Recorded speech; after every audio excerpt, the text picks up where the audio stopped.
grand Dieu, le vrai, le véritable. C'est ce que ton apôtre Jean a dit. Nous n'avons pas le choix de nous réjouir, Seigneur, pour ce que tu as fait pour nous sur la croix du Calvaire à Golgotha. Car c'est au pied de la croix, Seigneur, tu as enseveli nos passés.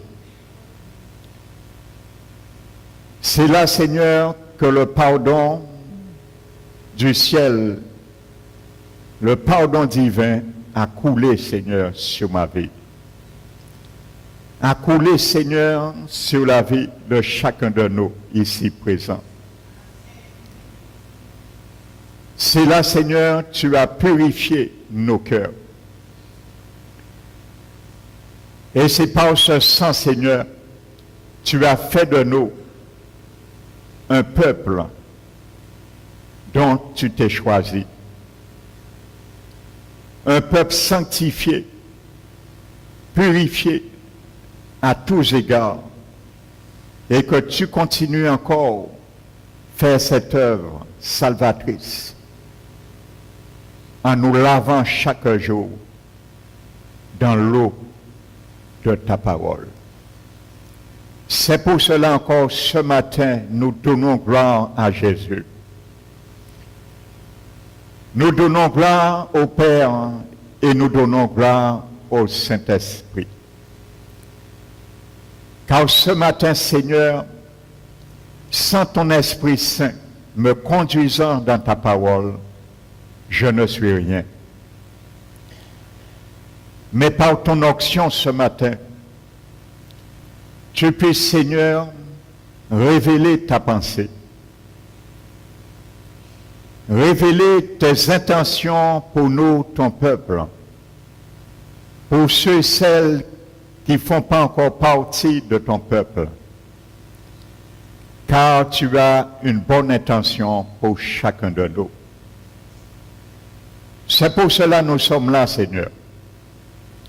Nous voulons, Seigneur, être attentifs à ton exhortation.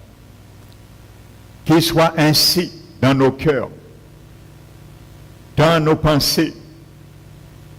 Enlève, Seigneur, par ta main toute puissante, invisible dans ce lieu, tout ce qui serait susceptible de faire du bruit ce matin dans l'état de notre âme, afin que nous entendions parfaitement ta voix et que la porte de nos cœurs soit entièrement ouverte pour toi, pour recevoir tes principes que tu vas nous donner ce matin par ta grâce. Je prends ce matin, Seigneur, autorité dans ce lieu, au nom puissant de Jésus-Christ, de lier tout esprit qui voudrait s'interférer entre ta parole et chaque heure. Je les chasse dans ce lieu, au nom de Jésus-Christ. Que tout esprit de sommeil, de distraction, soit lié et chassé dans ce lieu, au nom de Jésus-Christ. Pour ma part, mon Dieu, que ton onction repose sur moi. Pour que tu mettes, Seigneur, tes pensées, pour que je puisse les communiquer par ma bouche ce matin. Révèle et renouvelle l'intelligence afin que ta parole et ta pensée soient accueillies agréablement dans chaque heure ce matin dans ce lieu. C'est au nom de Jésus-Christ, Père, nous t'avons prié. Et nous te donnons toute la gloire qui t'est due au nom de Jésus-Christ. Amen. Asseyez-vous, frères et sœurs.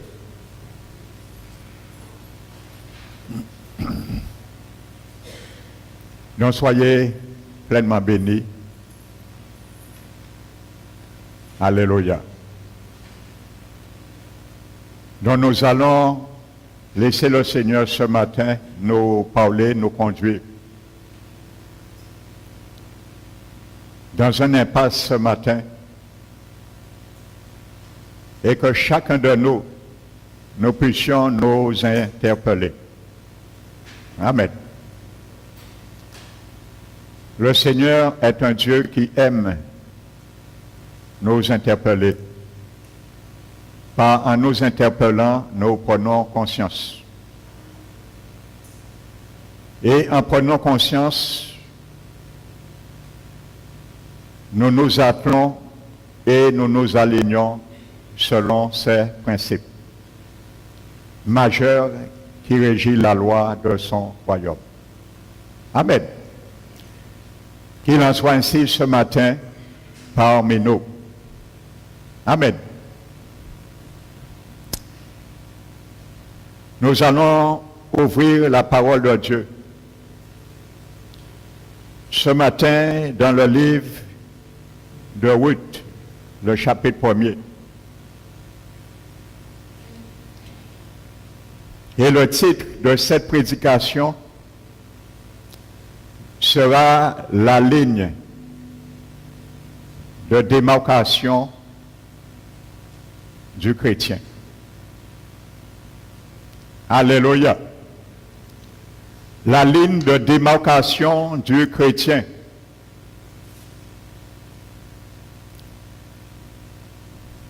Parce que bien souvent, nous marchons avec le Seigneur depuis longtemps, mais nous n'avons jamais tracé une ligne de démarcation pour stopper certaines choses dans nos vies et donner toute la place à notre grand Dieu. Amen. Nous prenons le livre de Ruth, le chapitre 1.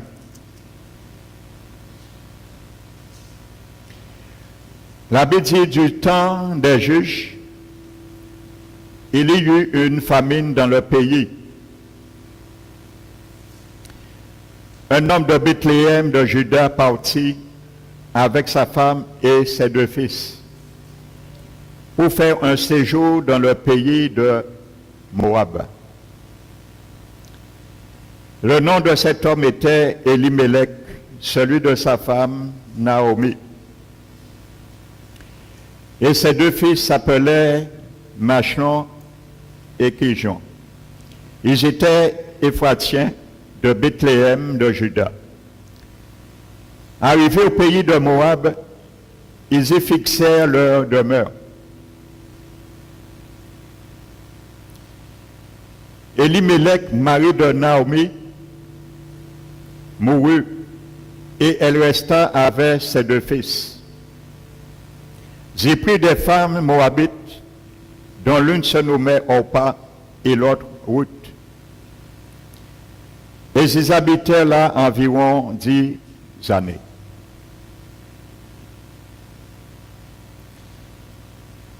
Machlon et Kijon moururent aussi tous les 2, et Naomi resta privée de ses 2 fils et de son mari.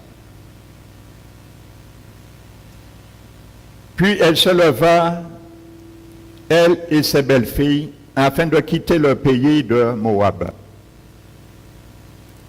Car elle apprit au pays de Moab que l'Éternel avait visité son peuple et lui avait donné du pain. Elle sortit du lieu qu'elle habitait accompagnée de ses 2 belles-filles et elle se mit en route pour retourner dans le pays de Juda. Naomi dit alors à ses 2 belles-filles, « Allez que chacune retourne à la maison de sa mère. Que l'Éternel use de bonté envers vous, comme vous l'avez fait envers ceux qui sont morts et envers moi. »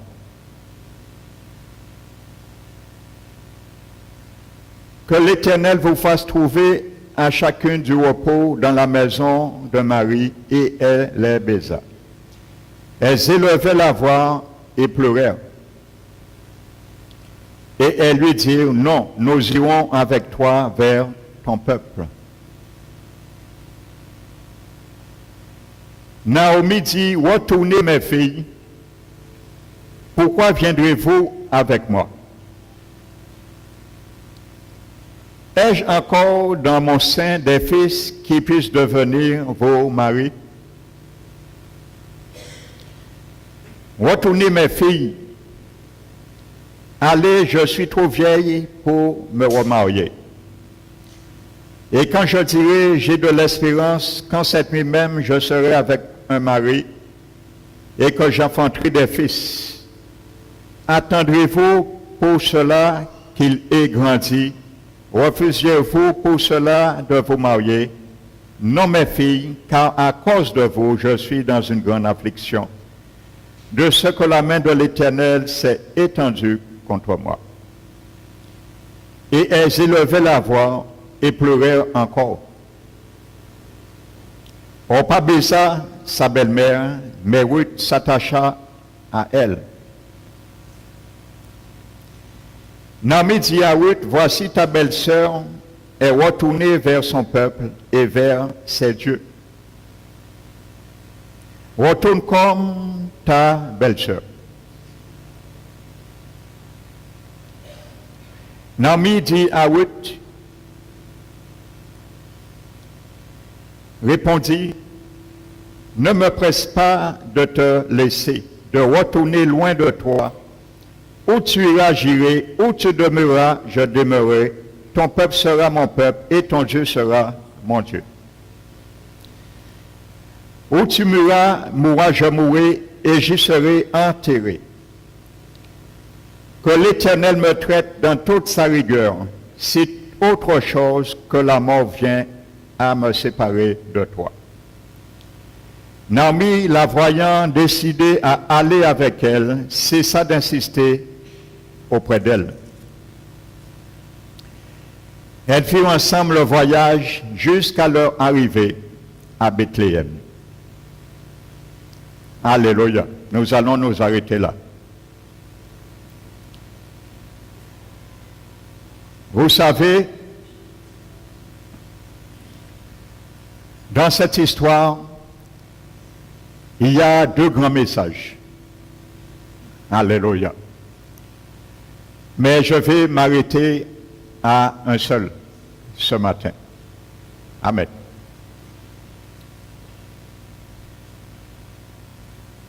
Nous lisons cette histoire d'un événement purement historique.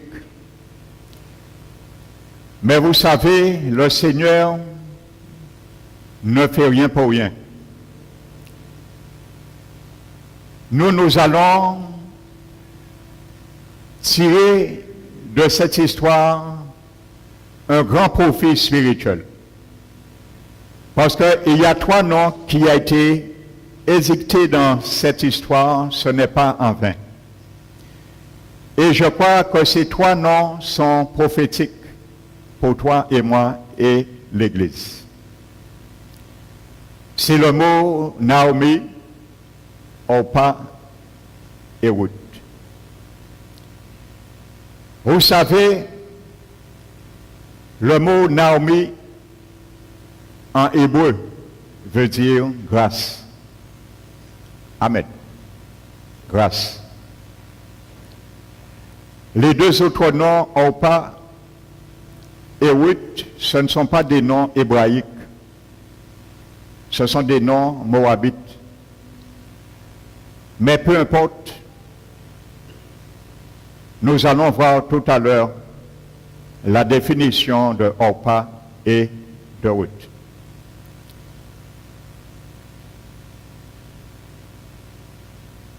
Ils étaient tous trois à Moab.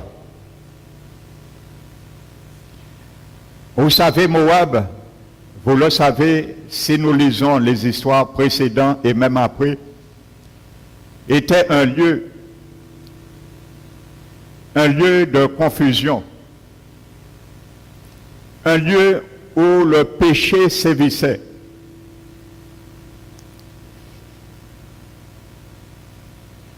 Un lieu de méchanceté, de confusion et d'une grande idolâtrie. Et comme l'origine de son nom, Moab veut dire fornication. Amen. Vous savez, à l'époque, dans chaque territoire de Moab, dans chaque plaine, le peuple moabite adorait un dieu, des dieux. Et le dieu particulièrement qu'adorait le peuple à la plaine de Moab s'appelait le dieu Kémosh. Alléluia. Donc ils étaient attachés à ces dieux, particulièrement à ce dieu de Moab. Orpa et Ruth. Ils avaient leur tradition qui régissait de ce Dieu également. Ils avaient leur manière de vivre à Moab. Ils avaient leurs parents, leur héritage, leurs bien-aimés, leur famille. Amen. Ils avaient toute la culture moabite.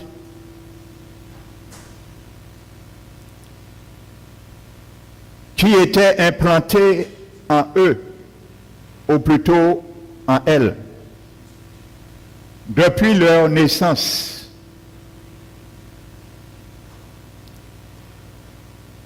Et maintenant, ne va-t-il pas, il faut qu'il fasse un choix. Soit tout abandonné, retenir quelque chose, venir quand même à Dieu, ainsi de suite.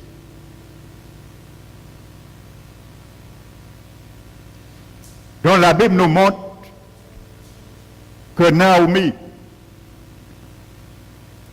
elle entreprend, je ne viens pas sur l'histoire précédente, c'est la première partie, c'est un autre enseignement. Mais Naomi prend un retour vers Bethléem de Juda.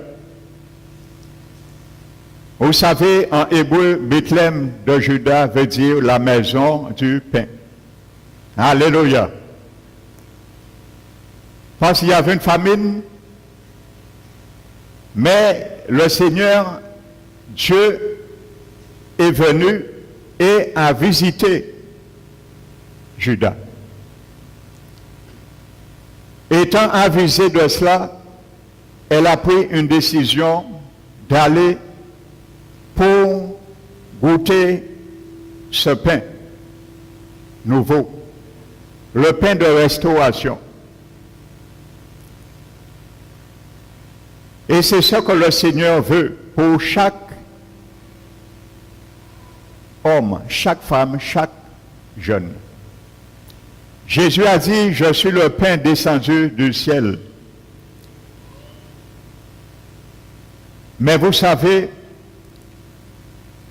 pour saisir, bénéficier pleinement de ce pain descendu du ciel, bien que c'est gratuit, mais il y a des choses dans nos vies. Il y a des choses dans ta vie, mon frère, ma soeur, dans ma vie, que nous devons sanctionner. Afin de jouir pleinement de ce pain descendu du ciel.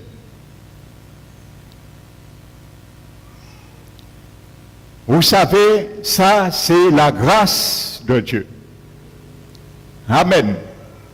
Naomi s'appelle grâce. C'est elle qui précède Orpa et Ruth. La grâce de Dieu nous précède toujours. À nous d'en suivre ou rester à l'écart. Vous savez, dans la Bible, le livre de Tite, chapitre 2, la Bible nous dit, grâce de Dieu. Alléluia. Parce que je viens sur un terrain avec toi ce matin. Naomi s'appelle Grâce. Orpa et Ruth ont pris un engagement depuis Moab de suivre cette grâce. Mais tu vas voir, bien que Jésus te fait grâce pour tes offenses, et tu es sauvé par grâce, il y a des choses que tu ne peux pas faire malgré que tu es sous la grâce. Tu as, à un moment donné dans ta vie, une décision ferme à prendre pour continuer avec la grâce. La Bible nous dit, grâce de Dieu, source de salut, a été manifestée en Jésus-Christ. Certes, mais ça ne s'arrête pas là. Vous savez, Ruth et Orpa ont entendu une bonne nouvelle. Qu'il y a du pain à Bethléem de Juda. C'est ça qu'ils ont entendu au premier abord. Mais ils n'ont pas conscience de ce qui se présente devant eux et ni de ce qui va arriver dans leur vie, dans le futur. Et vous savez, il y a beaucoup aujourd'hui qui entendent bien souvent une seule parole pour être sauvés. Ils entendent « Venez à moi, celui qui m'accepte comme sauveur et Seigneur sera sauvé, et gloire au Seigneur ». C'est une réalité, Dieu ne ment pas. Si ce matin tu n'es pas sauvé, tu veux être sauvé, tu veux bénéficier, manger le pain du ciel, il suffit que tu fais cette prière. Seigneur, je t'accepte dans ma vie comme mon sauveur et mon Seigneur. Et tu seras sauvé. Jésus est clair dessus. Et il n'y a aucune ambiguïté. Mais ça, tu as entendu une bonne nouvelle de Judas de Bethléem, le pain que Dieu est en train de restaurer. C'est tout. Et bien souvent, ces personnes se retirent après. Parce que lorsqu'ils commencent à avancer devant la frontière pour prendre une pleine décision vraiment avec le Seigneur, il y a hésitation.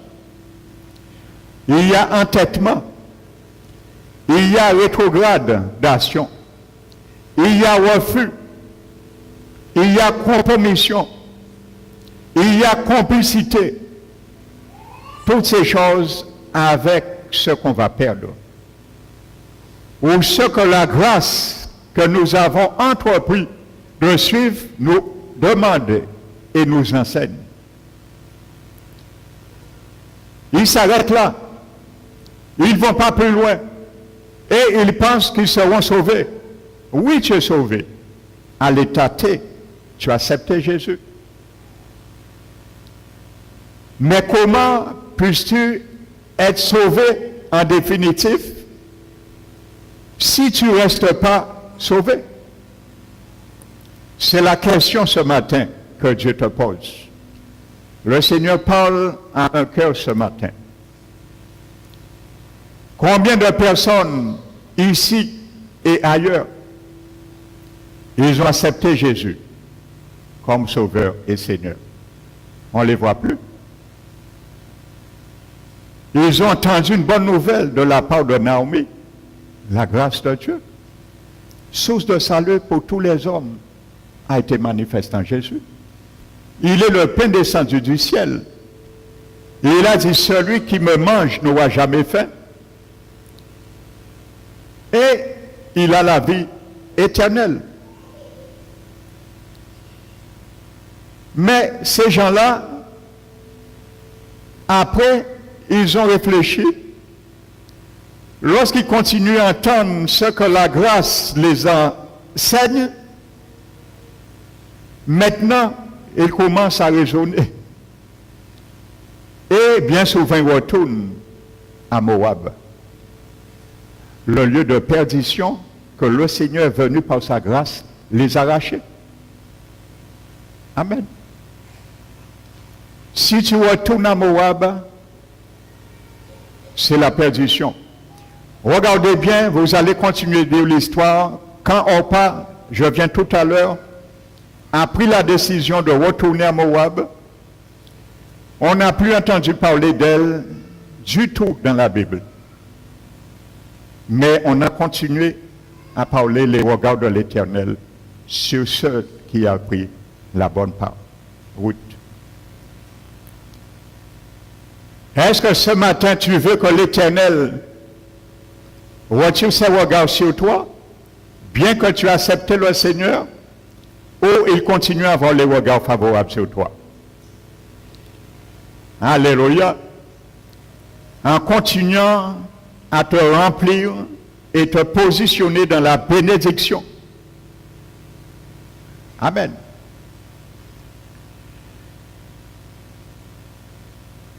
Donc la Bible nous dit, source de salut pour tous les hommes a été manifestée en Jésus. Mais tu sais, la grâce s'entretient par des œuvres. La grâce s'entretient par l'obéissance, afin que tu continues à prospérer toujours dans cette grâce, parce que c'est la source déjà de ton salut. Eh bien, la Bible nous dit, dans toujours titre, elle nous enseigne, alléluia, à renoncer. Nous allons le lire ensemble. À toute impiété. Titre chapitre 2.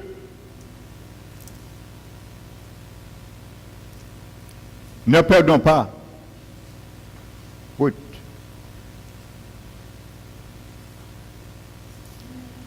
Titre chapitre 2.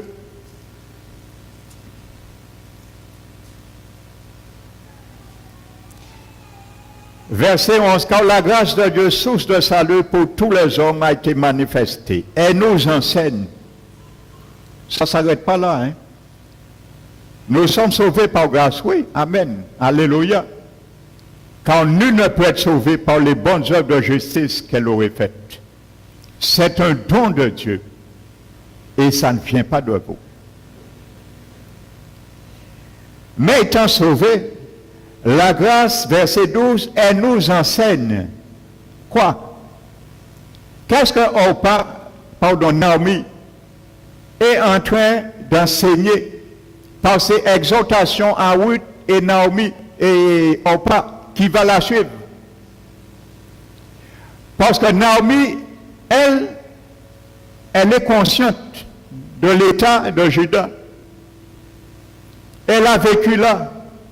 Elle sait ce qui les attend si elles ne sont pas préparées.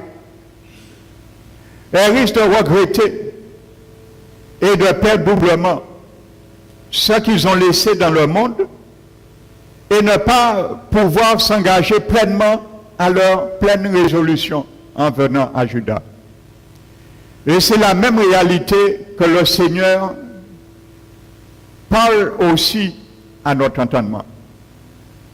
Jésus a dit, quel est l'homme lorsqu'il veut entreprendre la construction d'une tour? Ne s'assied d'abord et réfléchisse. Et dit, De peur, je commence à m'investir financièrement, humainement, physiquement sur ce projet et j'arrête après. Que je perds doublement. Parce que si tu as déjà investi financièrement, cet argent est perdu. Si tu investis physiquement, cette énergie est perdue. Ainsi de suite. Donc c'est la même réalité. La grâce de Dieu nous interpelle ce matin. Elle nous enseigne à renoncer à l'impiété, ce qui est contraire de la piété.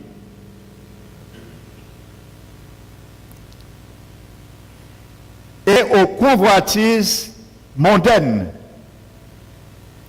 et à vivre dans le siècle présent selon la sagesse, la justice et la piété.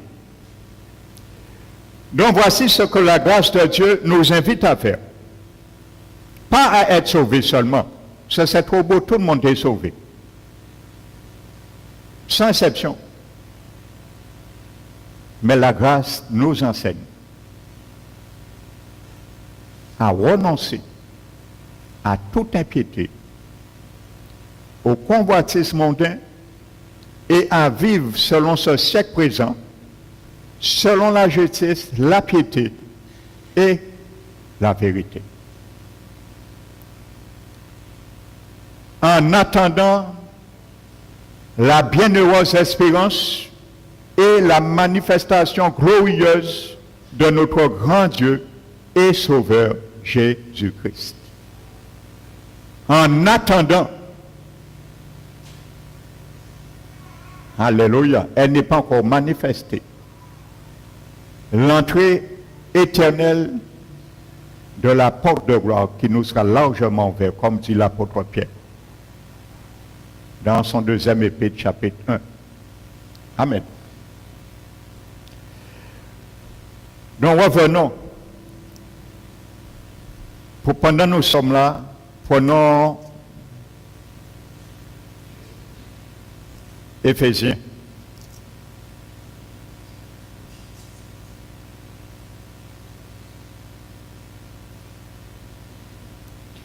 Éphésiens chapitre 2. Verset 8. Car c'est par la grâce que vous êtes sauvés. Oui. Par le moyen de la foi. Et cela ne vient pas de vous, c'est un don de Dieu. Ce n'est point par les œuvres, afin que personne ne se glorifie. Alléluia. Dont la religion nous a menti. La tradition nous a menti. Parce que la Bible contredit ce qu'on nous a appris. On nous a appris de faire de bonnes œuvres et on sera sauvé. Mais la Bible dit tout à fait le contraire. Car nous sommes son ouvrage, ayant été créés en Jésus-Christ pour de bonnes œuvres que Dieu a préparées d'avance afin que nous les pratiquions. C'est pourquoi, vous autrefois, païens dans la chair, la grâce ce matin va nous démontrer l'échographie d'un païen, celui qui est à Moab, et l'échographie de celui qui passe la frontière de Moab et va à Bethléem de Juda, à l'église et le monde. Moab, c'est le monde. Bethléem de Juda, c'est l'église. C'est là que se trouve ta famille divine. Oui, t'as dit, ta famille sera ma famille. Quand tu passes la frontière de Moab, sache que les frères et sœurs, ce sont ta famille. Ton pays sera mon pays. Ta demeure sera ma demeure. Alléluia. Et où tu mourras, je mourrai. Alléluia. Parce que Jésus est mort aussi pour nous transmettre cette grâce. Et nous devons mourir aussi. Donc, Bethléem de Juda, c'est une image prophétique de l'Église. Quand tu as pris la décision de passer la ligne de démarcation, la frontière de Moab, c'est pourquoi tu saches ces choses. Tu l'avais dit, tu t'étais engagé, tu t'étais uni à cela. Dans l'alliance que la grâce de Jésus t'a conduit à contracter avec lui. Amen.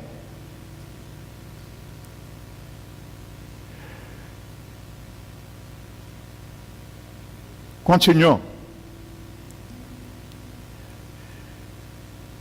La Bible dit, c'est pourquoi, verset 11, verset chapitre 2, Éphésiens, vous autrefois dans la chair appelés circoncis par ceux qu'on appelle circoncis et qui le sont la chair par la main d'homme.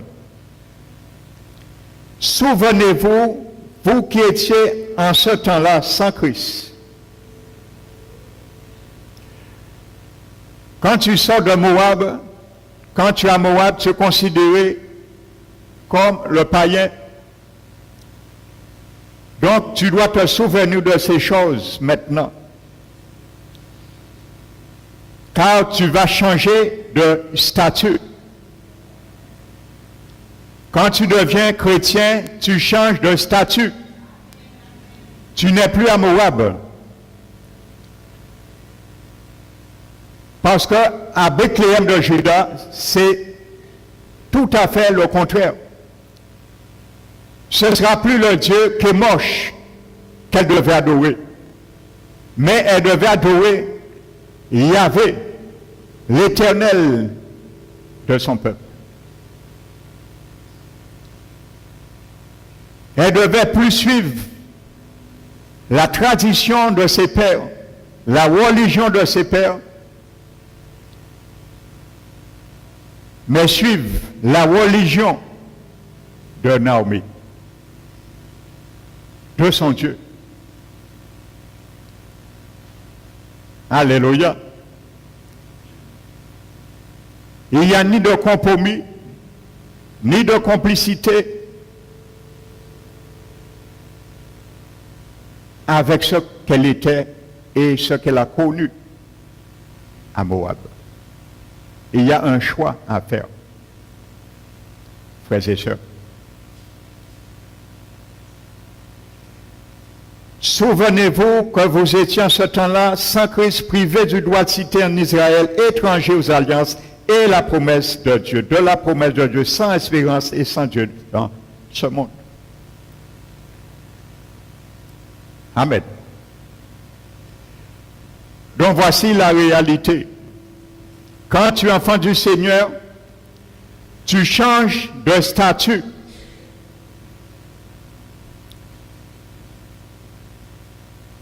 Et vous allez voir, vous allez lire l'histoire, la bénédiction qui est tombée sur Ruth. Alléluia. Elle a épousé un homme en la personne de Boaz, qui est une image du Seigneur Jésus. Ainsi de suite. Amen. Donc vous allez voir les bienfaits de l'obéissance, de l'engagement. Quand tu prends un engagement pour servir et suivre le Seigneur, les bienfaits. Au dépit de tout ce qui peut arriver, les soulèvements, les abandons, ainsi de suite. Jésus l'a dit, et il n'y a personne qui a laissé sa femme, son mari, ses enfants, sa demeure, ainsi pour me suivre, ne ressemble au centuple. Ruth a tout abandonné. Elle a pleuré. Elle a lâché, versé des larmes, parce qu'il y avait un choix à faire.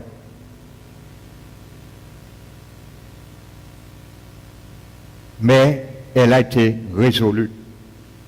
Le Seigneur, par la grâce, a séché ses larmes. Mais il y a une qui a pleuré aussi. Alléluia.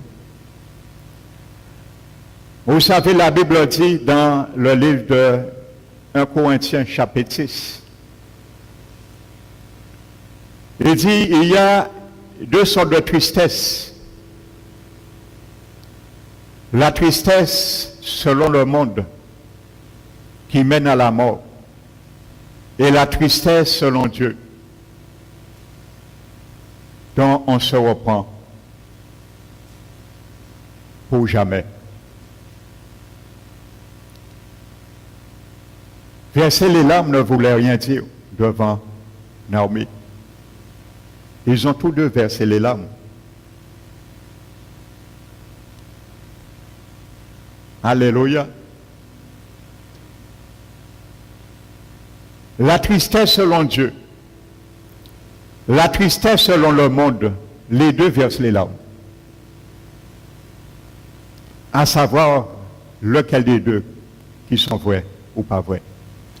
Les deux tristesses versent les larmes. Alléluia. Mais il y avait une vraie tristesse que Dieu a recueilli les larmes dans son outre et il y avait des larmes hypocrites. Alléluia. Il y a beaucoup aussi qui viennent au Seigneur, ils font de belles apparences. Ils font de belles pédagogies, démagogie plutôt. On les voit les premiers jours les plus heureux, les plus déterminés, les plus violents pour le royaume de Dieu. Parce qu'ils ont entendu une seule chose au premier abord, qui les a fait déjà du bien, c'est le pain que Dieu offre. Ils ont accepté Jésus comme Sauveur et Seigneur. Mais ils ne sont pas allés plus loin. Amen. Donc Ruth et Orpa sont sortis à Moab. Ils ont fait du chemin et ils sont arrivés dans un lieu. Et c'est là le Seigneur va mettre les choses, les pendules à l'heure. Pour nous sensibiliser ce qui nous attend lorsqu'on choisit de marcher avec son Dieu. Amen.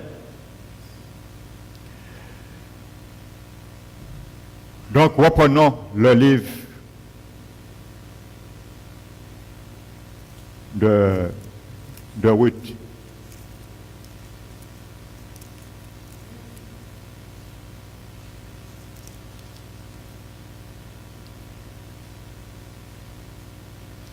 Vous savez, notez simplement l'épître de Pierre dans son deuxième épître, le chapitre 3, verset 18. Écoutez ce que dit la Bible. Mais croissiez dans la grâce. Croissiez dans la grâce. Tu es rentré par la grâce, mais ça ne s'arrête pas là. Il faut croître dans la grâce. Croissiez dans la grâce.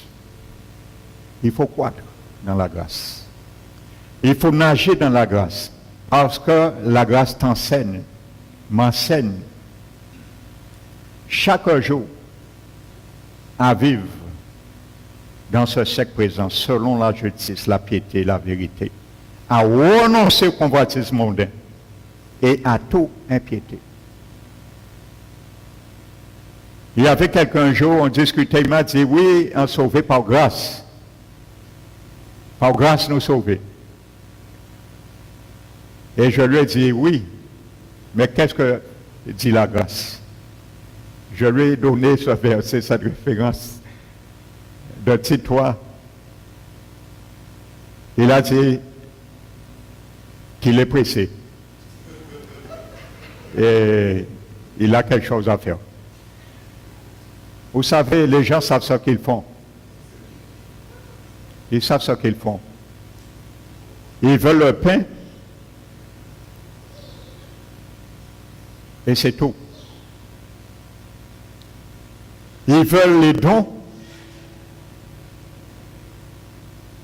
ils veulent la guérison, ils veulent tout, mais ils ne veulent pas le donateur.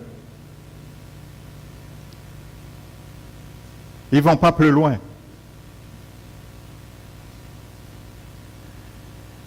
Mais croissez dans la grâce et dans la connaissance de notre Seigneur et Sauveur. Donc, tu as reçu le pain, mais il faut continuer à croître dans la grâce et la connaissance de qui est Jésus, ce pain qui t'a offert. Parce que vous savez, il ne faut pas comprendre le pain physiquement. C'est comme le salut, le pain est plus grand que ça. Le pain, c'est les œuvres, c'est les bénédictions, c'est l'obéissance, ça c'est le pain. Alléluia. Ils se sont arrêtés sur un aspect de ce pain, mais ce n'est pas ça seulement Dieu veut vous faire. Alléluia. Croissez dans la grâce et la connaissance de notre Seigneur Jésus-Christ, dont la grâce a une croissance. Amen. Il y a une croissance. Donc revenons, frères et sœurs, à Ruth.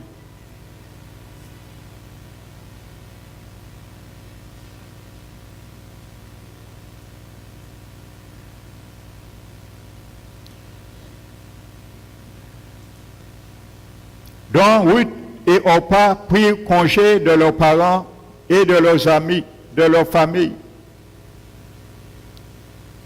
Ils firent preuve proche de leur poche. Ils firent preuve d'un départ définitif. Amen. Un départ définitif. Ça veut dire qu'on ne les reverra plus dans ce monde. Païens, ainsi de suite. Donc, ils avaient pris un engagement, un départ définitif.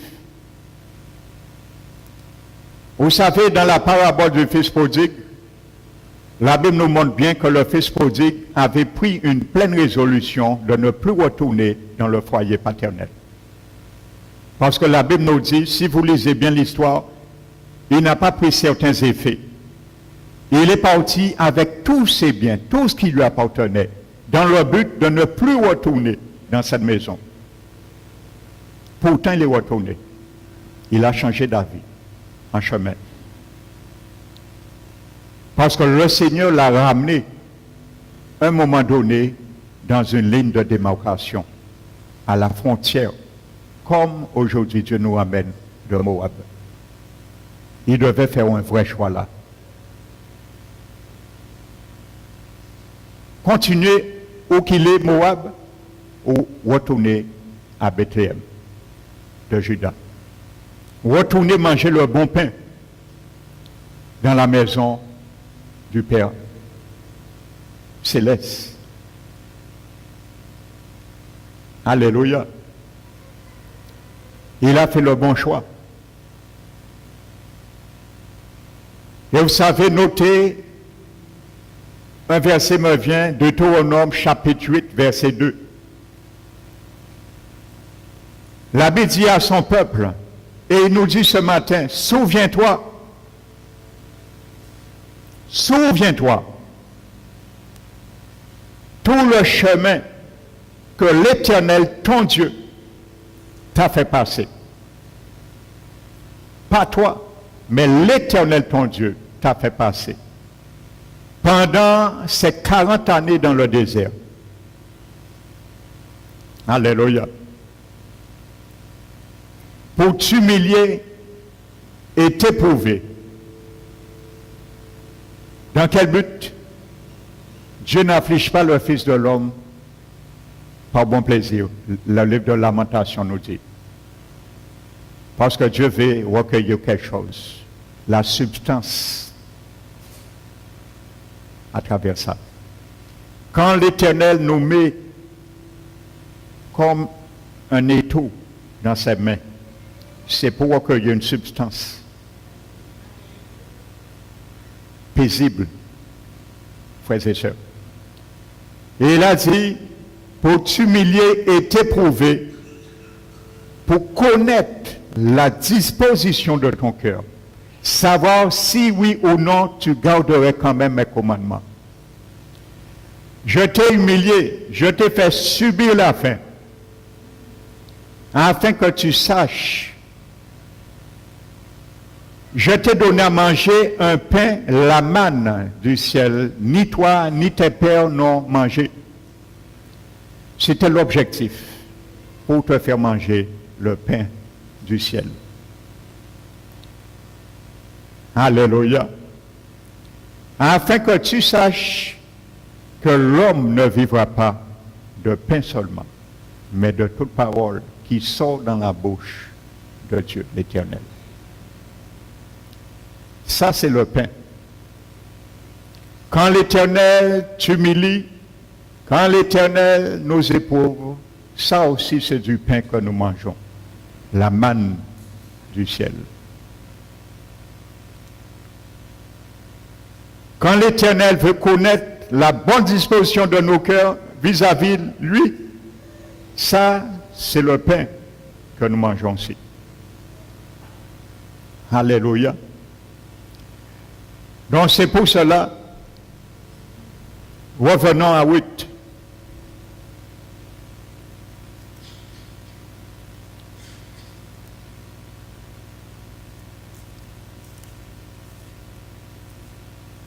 Alléluia.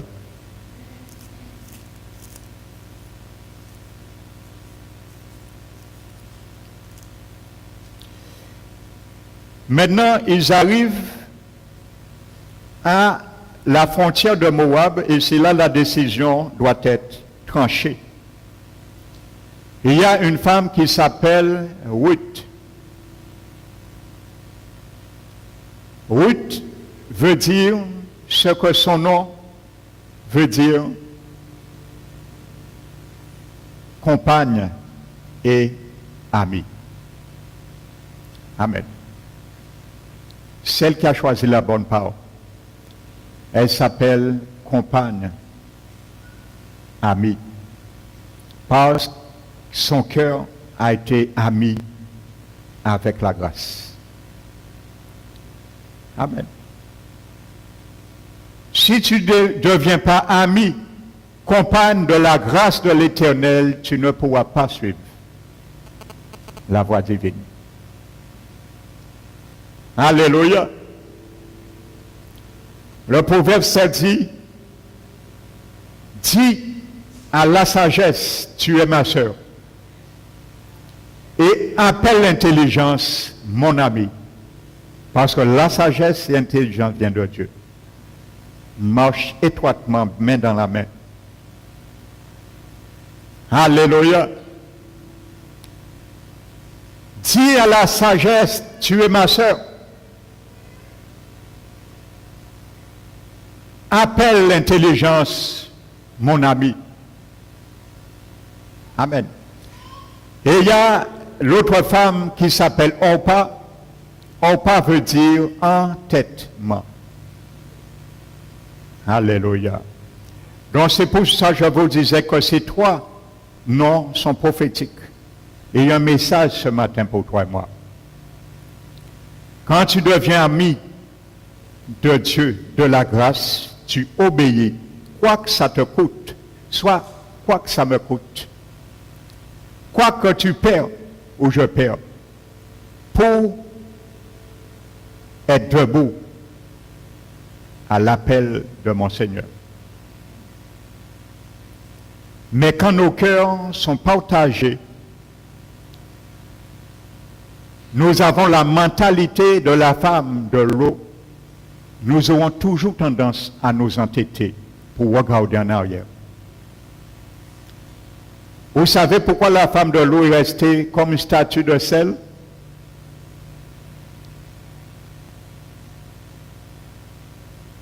Parce que où elle habitait, Sodome et Gomorrhe, c'est là qu'on fabriquait, vous savez, les idoles. C'était un lieu de fabrication des idoles, des statues. Et ses pères même se sont vautrés dans ça. Donc c'est dans ce sens, elle disait qu'elle ne verra plus ça, ces choses. Et comme son cœur avait vraiment un lien avec l'idolâtrie, le Seigneur l'a jugée, elle est restée comme une statue. Amen. Vous savez, selon des tests, des écrits de l'Antiquité, il semblerait que le père d'Abraham était le plus grand fabricant d'idoles. Et il travaillait pour Némrod. Alléluia. Frères et sœurs. Et Dieu a choisi cet homme et il a dit, abandonne ta famille, ta patrie et suis-moi. Donc la femme de Lot avait une parenté filiale avec tout ce lien ancestral, intergénérationnel. Elle n'avait pas vraiment rompu les liens. Et elle, ça lui a fait mal, elle a dit, regarde, toute cette entreprise qui se perdra. Mais elle s'est perdue aussi dans le regret des idoles. Et combien parmi le peuple de Dieu même, ceux et celles que Dieu appelle dans sa grâce, on vient mais on a toujours des idoles dans nos cœurs. Ça a été le cas de Ruth, d'Orpa. Elle avait ce Dieu qui est moche dans son cœur, elle portait dans son cœur. Dieu lui faisait grâce de venir prendre une pleine décision, d'oublier et d'aller de l'avant. Elle a pleuré, mais elle est retournée en fin de compte. Et elle est retournée. Pourtant, elle avait pris une décision de tout abandonner. Elle pleurait, elle a abandonné, elle a dit au revoir à ses bien-aimés, à ses parents, ainsi de suite. Combien de fois nous prenons une décision telle et nous regrettons le monde. Nous regrettons nos parents. Nous regrettons, quand je dis nos parents, il faut aimer nos parents. Ce n'est pas parce qu'on se convertit, il faut fermer la porte sur nos parents. Non, ce n'est pas ça. Alléluia. Mais ça veut dire qu'il ne faut pas que nous aimions ce que nos parents nous faisaient faire. Nous retenaient dans la tradition des choses comme ça. Nous ne devons plus pleurer pour ces choses. Nous avons pris une vraie décision avec le Seigneur. Amen. Donc maintenant, regardez ce que dit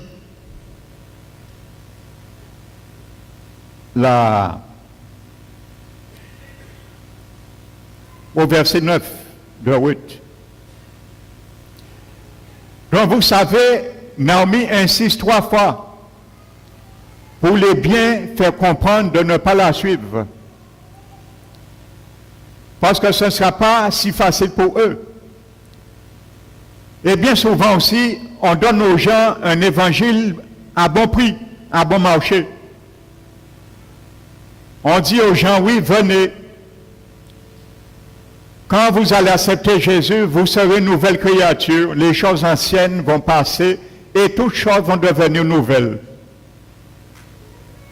Ça, c'est vrai. Mais on n'explique pas aux gens le contexte de ces paroles que Paul a dit.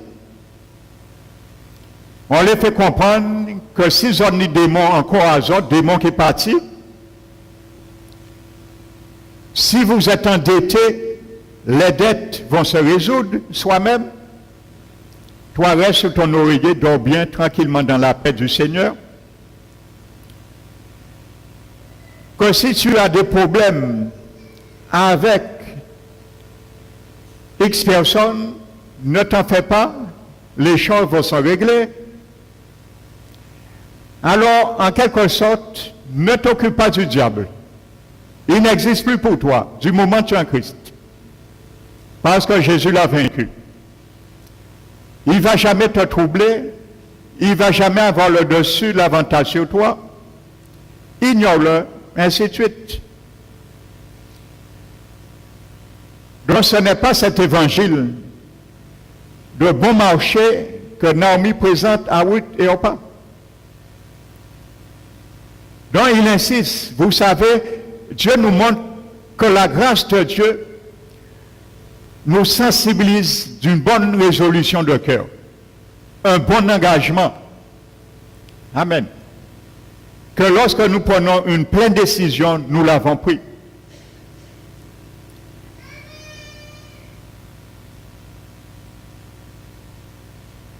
Que nous ne venons pas seulement parce que nous avons entendu que nous n'irons pas en enfer, nous avons accepté Jésus. Et gloire au Seigneur, c'est l'objectif à atteindre premièrement. Parce que qui est-ce qui aurait voulu aller en enfer? Personne. Alors quand quelqu'un entend ça, la première chose que la personne fait, elle se précipite pour recevoir le salut, le pardon de Dieu, pour ne pas aller là. Mais si tu restes là, tu ne prends pas une résolution d'abandonner tout ce qui t'a suivi, et tu retournes encore, mais tu n'as rien fait du tout pour Dieu. Tu n'as rien fait pour Dieu. Parce que trop ou tard, l'enfer va te rattraper. Trop ou tard, l'enfer aura encore l'emprise sur ta vie. Amen. Combien de personnes, ils sont venus au Seigneur, après même des années, ils se sont laissés influencer par leurs parents, par leurs conjoints, par leurs amis, par leur ancienne fréquentation, par les fausses lumières du monde, et ils sont replongés, sont retournés à Moab. Le mot Moab, frères et sœurs, est prophétique aussi. L'apôtre Jacques, dans son chapitre 4, dit que n'aimez pas le monde, ni ce qui se trouve dans le monde. Et il dit aux chrétiens que si tu aimes le monde, parce que le monde c'est Moab, tu es déjà sorti, tu as passé la frontière de Moab pour venir dans la maison du pain, l'église, si tu retournes et tu trafiques, tu flirtes avec les choses du monde, tu deviens un adultère pour Dieu. Jacques le dit aux chrétiens, adultère que vous êtes. Ne savez-vous pas qu'en devenant ami du monde, vous devenez ennemi de Dieu? Parce que tout ce qui est dans le monde, c'est l'orgueil de la vie. La convoitise des yeux et la convoitise de la chair. Alléluia. Donc c'est pour cela, le Seigneur veut nous retirer là. Il ne veut pas que tu retournes là. Il ne veut pas que je retourne là. Alléluia. Parce que nous avons accepté un seul mari. C'est Jésus.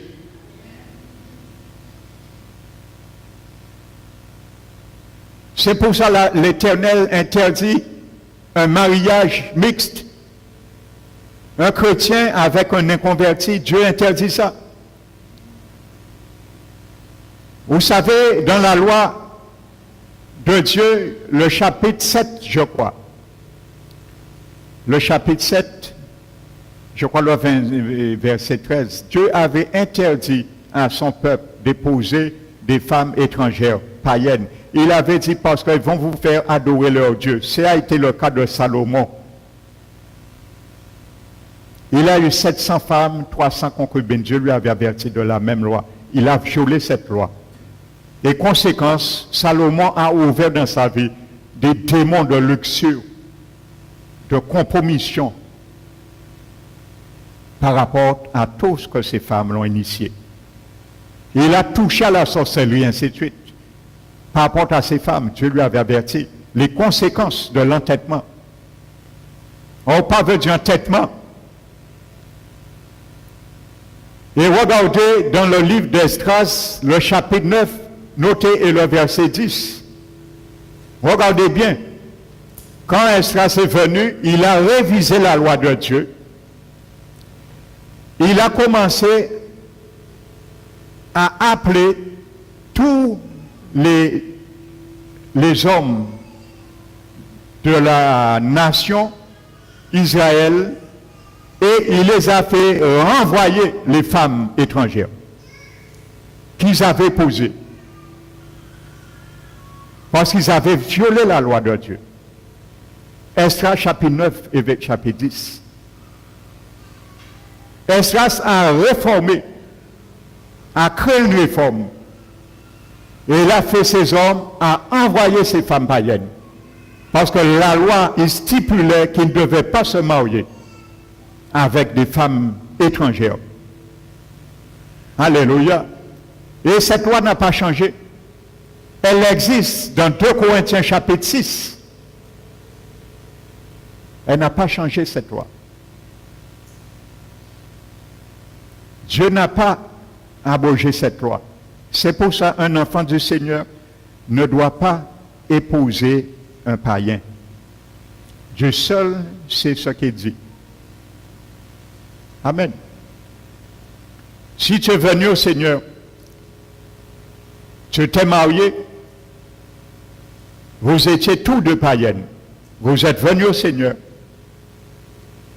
Tu es venu au Seigneur, 3 femmes. Ton mari est encore inconverti. Tu es venu comme ça au Seigneur. Dieu ne va pas te dire de divorcer. Loin de là. Paul aussi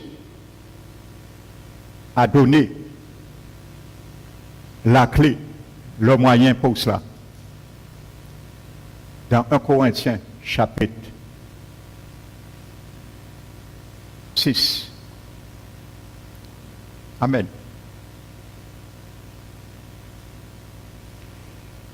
Si toi, homme, tu es venu comme ça, tu te convertis, ta femme n'est pas convertie, ne divorce pas. Loin de là, Dieu te dit, restez ensemble et essaie de la convertir. Par ta manière sage, pieuse de vivre. Et vice-versa. Ça, c'est autre chose. Mais si tu es déjà converti dans le Seigneur, tu es déjà passé de statut païen à statut enfant du Seigneur, ne reviens pas à Moab. N'épouse pas un inconverti. J'ai eu beaucoup averti, beaucoup de chrétiens sur ça. Ils ont négligé ce conseil. Ils ont compati, ils ont subi les conséquences. On subit toujours les conséquences de l'entêtement. Amen. Donc, maintenant, Ruth a fait le bon choix. Orpa, maintenant, elle est retournée. Entêtement. Orpa veut dire entêtement. Et Ruth a mis compagne de la grâce. Parce qu'elle a su la grâce de Dieu, source de salut, a été manifestée en Jésus. Mais elle m'enseigne à renoncer au convoitisme mondain de Moab, à toute impiété de Moab, et à vivre à Juda de Bethléem selon la justice, la piété et la vérité. Car l'Éternel Yahvé sera mon Dieu. Ton peuple sera mon peuple. Ça veut dire quand tu acceptes le Seigneur, sache que l'Église sera ta demeure. Le peuple de Dieu sera ta famille, ton peuple. Et que tu mourras avec Jésus. Parce qu'il sanctionne, il te sanctionne aussi de la mort. Parce que tu es passé de la mort à la vie. Alléluia. Et si tu es mort, ta vie reste cachée en Jésus-Christ, comme Paul l'a dit. Alléluia. Donc voici ce message ce matin que Dieu nous a donné. Donc ce matin peut-être tu es encore à Moab.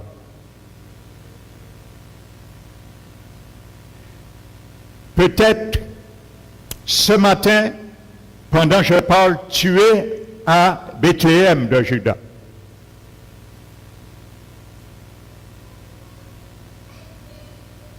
Peut-être ce matin, tu es à la frontière de Moab.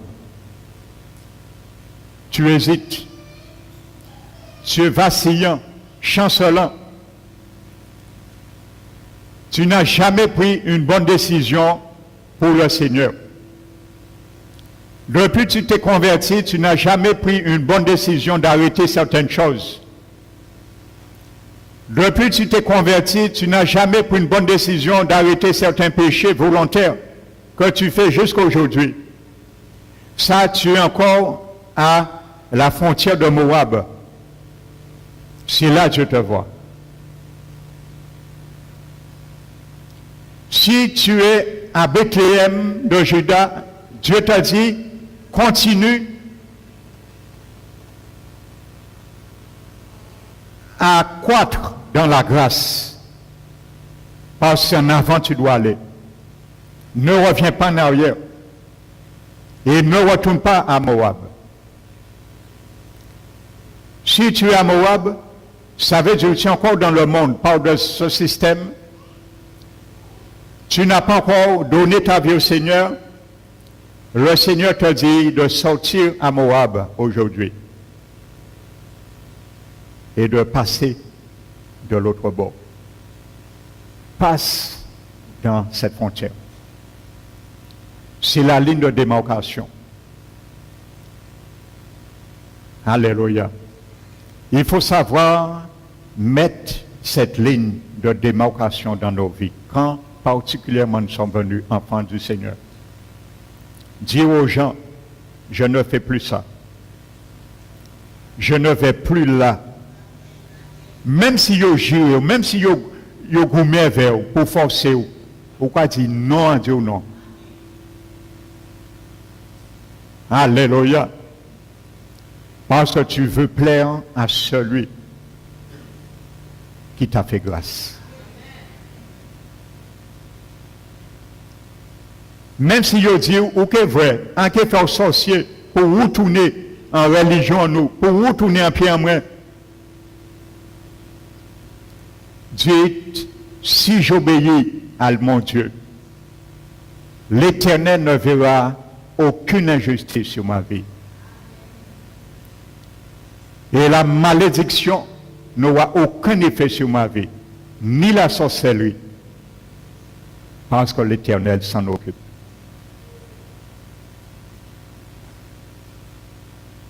Si ton patron te dit, ah bon, on va accepter la religion, eh bien, sache à partir de jour-là, si on pas continuer en compromission là, où tu es vraiment qu'à mentir, qu'à faire des tournements de fonds, pour moi, en quel licencié? Tu dis comme Meshach, Shadrach et Abednego ont dit et répondu à Nebuchadnezzar. Oh roi, sache, tu peux sonner tes clairons, convoquer la louange et l'adoration pour se prosterner devant ta grande statue que tu as fait, que tu as érigée, mais sache que nous n'avons pas à nous adorer, nous prosterner devant ton décret et ton édit. Alléluia. Est-ce que ce matin, tu te trouves dans ces cas? C'est à toi de répondre. Ce matin. C'est à toi que l'Éternel interpelle. Il interpelle notre conscience ce matin. Veux-tu rester à Juda? Aller à Juda? Veux-tu y demeurer si tu es? Es-tu dans la frontière ou veux-tu rester toujours à Moab? Voici les diverses questions ce matin que Dieu nous pose. À toi de répondre. C'est pour cela que nous allons nous mettre debout, frères et sœurs.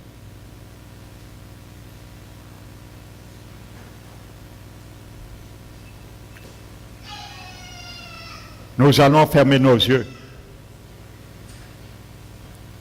et dispose ton cœur ce matin, car le Seigneur va parler.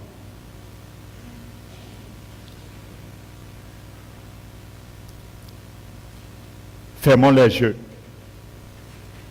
Et je vais prier. Père éternel, nous élevons ton Saint-Nom. Merci Seigneur pour cette histoire, cette exploration que tu as fait avec nous ce matin.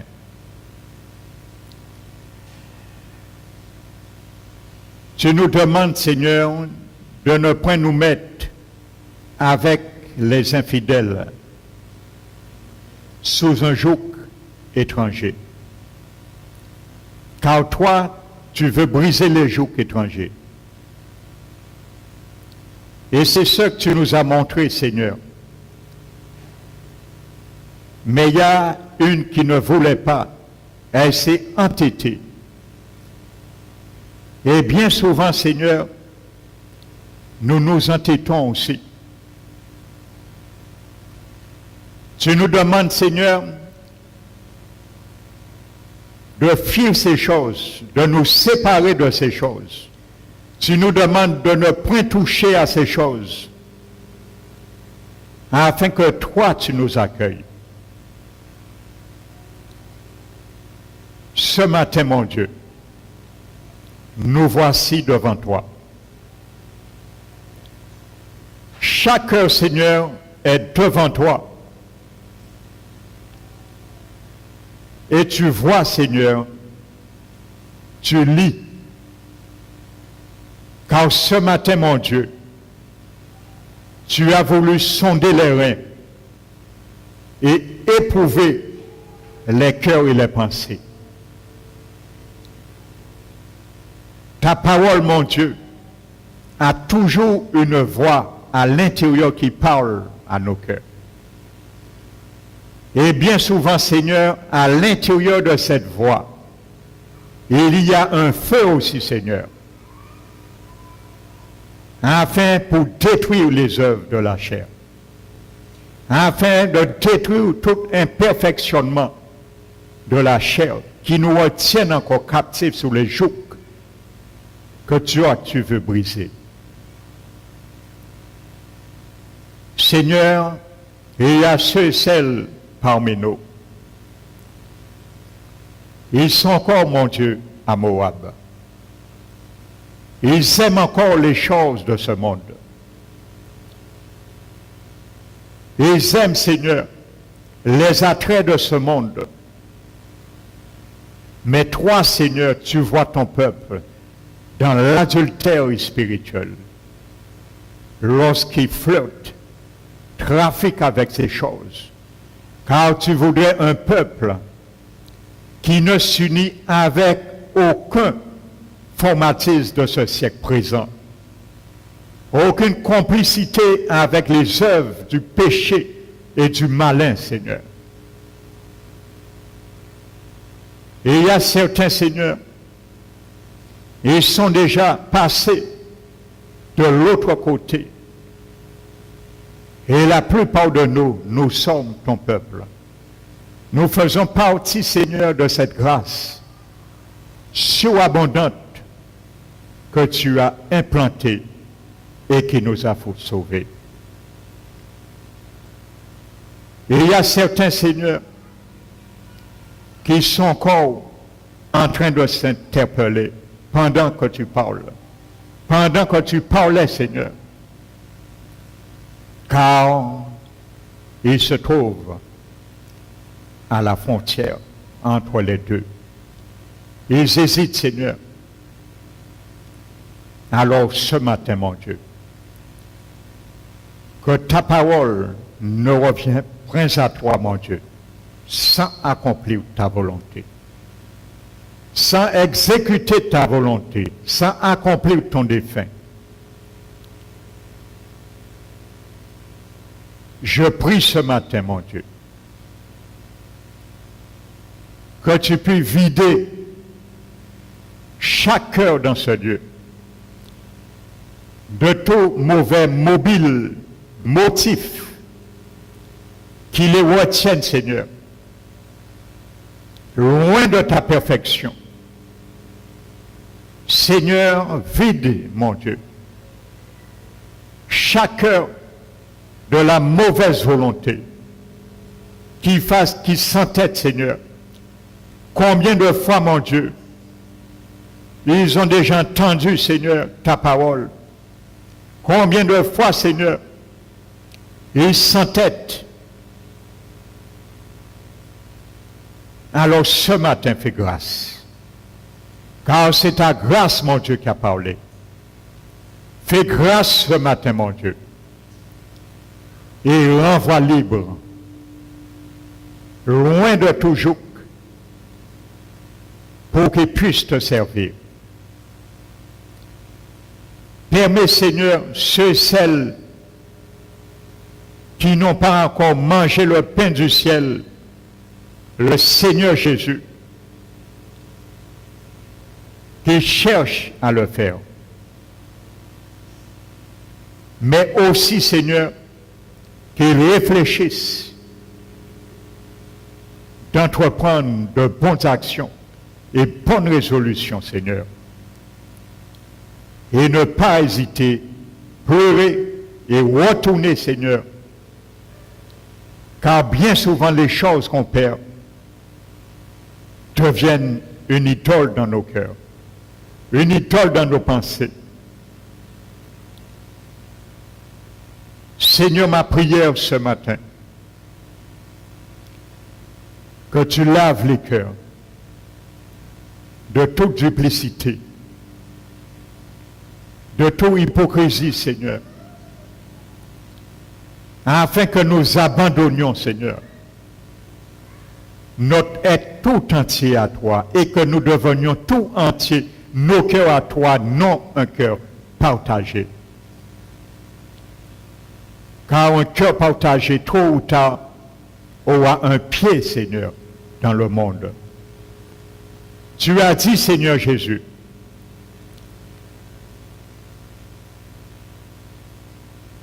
que celui qui n'est pas avec toi est contre toi. Celui qui ne rassemble pas divise, Seigneur, disperse. Ma prière ce matin, mon Dieu, que tous ceux et celles qui avaient un pied dans ton royaume jusqu'à ce jour et un autre pied dans l'autre royaume, un à Juda, un à Moab, que tu retires le pied dans ce monde et tu les remettes dans ton royaume. Car celui qui n'est pas avec toi à 100% est contre toi. Visite, Seigneur, ce matin. Tu as parlé un cœur. Maintenant, mon Dieu, visite ces cœurs dont toi-même as parlé, Seigneur. Que tu les visites, Seigneur, par la puissance et l'assistance de ton esprit, afin qu'il continue à faire ton œuvre, afin qu'il continue à faire son œuvre, à rétablir toutes choses, Seigneur, pour laquelle tu l'as envoyé vivre en nous. Que la grâce du Seigneur, que l'amour du Père et la communion du Saint-Esprit puissent faire son entrée, Seigneur, dans chaque vie, instamment, instamment. Le Seigneur, mon frère, ma soeur, te dit maintenant, c'est toi seul maintenant qui dois parler à ton cœur. Car moi, j'ai parlé déjà à ton cœur. Maintenant, je t'ordonne maintenant, à toi seul maintenant, à parler à l'état de ton cœur. Car c'est toi qui sais, plus que quiconque, ce que tu dois faire ou ce que tu ne dois pas faire. Maintenant, c'est à toi que tu dois parler, à ton cœur personnellement. Car moi, j'ai déjà parlé à ton cœur. Maintenant, la résolution ne m'appartient plus, mais t'appartient. À toi maintenant mon fils, à toi maintenant ma fille, à faire bon usage maintenant à l'exhortation de ma parole que tu as entendue ce matin. Car j'ai toujours voulu t'emmener à passer cette frontière. Mais aujourd'hui, prenne une bonne décision pour continuer et à te remplir et à te laisser ma grâce accroître sur ta vie, sur tes situations et sur ton avenir. Je suis un Dieu qui est saint, 3 fois saint. Je suis un Dieu qui est lent à la colère. Je suis un Dieu qui est riche en bonté et plein de miséricorde. Mais je ne considérerai jamais, jamais, jamais le coupable comme innocent. Écoute bien ma voix ce matin, mon fils et ma fille, toi qui es dans ce lieu, car ce n'est pas aujourd'hui que je te parle de la sorte. Tu as déjà entendu ma voix ailleurs. Tu as déjà entendu ma voix par la parole que tu lis, par les prédications que tu entends ici, par les événements que je présente dans ta vie, pour faire de toi le sujet de ma joie et de mon allégresse. Tu prends du temps à revenir parce que tu rédis ton coup. Mais ce matin, je vais briser toute raideur de tous ceux et celles qui rédient leur coup. Car ma parole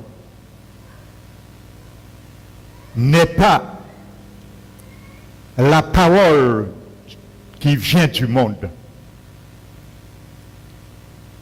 Mais ma parole agit certainement. Ce n'est pas du bruit, mon fils, ma fille, qui n'aboutit à rien. Ma parole aboutira toujours à quelque chose. Alors aujourd'hui, ouvre-moi ton cœur et laisse-moi rentrer pour arracher maintenant tout ce que tu nourrissais.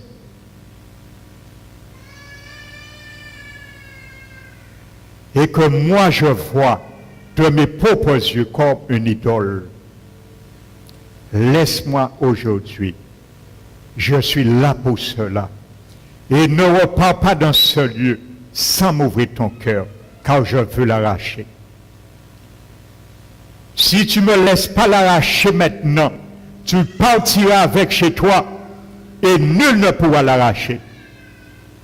Alors ouvre ton cœur et laisse-moi l'arracher. Ça vaut mieux l'obéissance pour toi et pour ton salut éternel.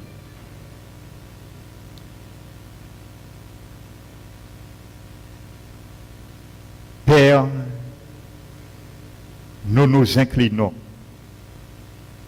devant la majesté de ta voix qui nous a parlé. Que ta volonté se fasse, Père éternel. Renvoie-nous maintenant, Seigneur, chacun la conscience dans la main.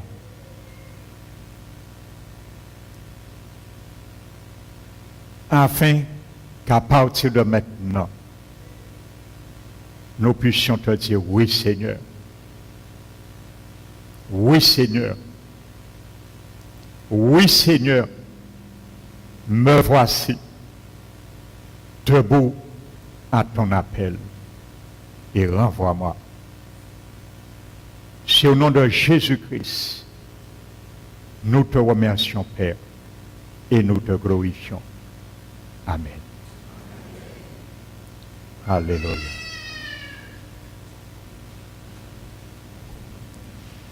Nous allons bénir notre Dieu maintenant avec ce que nous avions mis à part pour lui.